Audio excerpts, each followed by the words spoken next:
Bormi? Yo'q. Yo'q.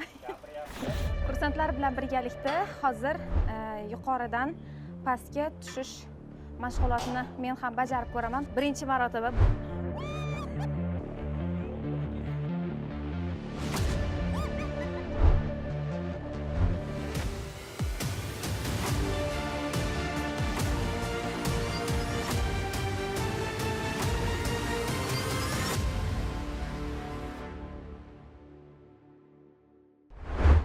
Izchil islohotlar natijasida Mudofaa vazirligining barcha harbiy ta'lim muassasalari institut maqomida markazlashgan tizimga o'tkazilib, yagona O'zbekiston Respublikasi Harbiy xavfsizlik va mudofaa universiteti tashkil etildi.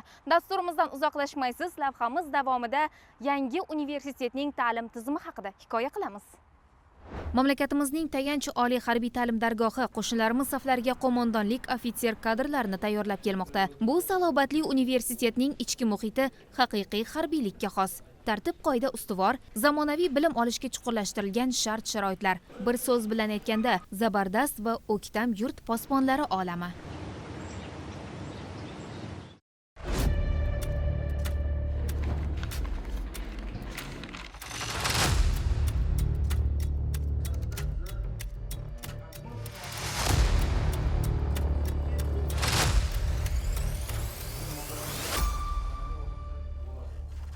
XXI asr axborot texnologiyalari asri. O'ta tezkor, shiddatli davrda yuqori marralarni zabt etish faqat ilmni chuqur o'zlashtirish orqaligina amalga oshiriladi. Shuning uchun ham bo'lajak ofitserlar nazariya bilan amaliyot uyg'unligi asosida zamonaviy bilimlarni egallamoqda.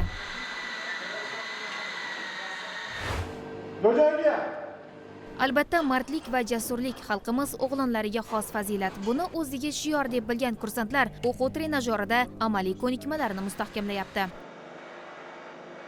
Shuningdek, psixolog, aloqachi, kiyim-kechak va oziq-ovqat kabi harbiy sohaga zarur bo'lgan 18 ta mutaxassislik bo'yicha kursantlarni respublikamizdagi fuqarolik oliy ta'lim muassasalarining ikkinchi bosqich talabalari orasidan saralab olinadi. Yana bir qiziq ma'lumot, oliy harbiy ta'lim muassasalarining 36 ta ta'lim yo'nalishi bitiruvchilariga 2 tomonlama diplom, ya'ni fuqarolik va harbiy kasbga mo'ljallangan mutaxassislik berish amaliyoti yo'lga qo'yildi. Mazkur amaliyot harbiy kadrlarning harbiy xizmatdan keyingi davrida fuqarolik mutaxassisligi bo'yicha faoliyatini davom ettirish imkonini beradi. Joriy o'quv yilidan oliy harbiy ta'lim muassasalarining namunali talabalari va tinglovchilari uchun Oliy bosh qo'mondon davlat stipendiyasi joriy etildi. Harbiy xavfsizlik va mudofaa universitetida ta'lim jarayoniga 2 ta yangi fan qo'shildi: sun'iy intellekt va robototexnika. Axborotlashtirilgan sinfxonalarda azamatlar nazariy bilimlarni egallagach, jismoniy va jangovar tayyorgarlik bo'yicha yanada chiniqishadi.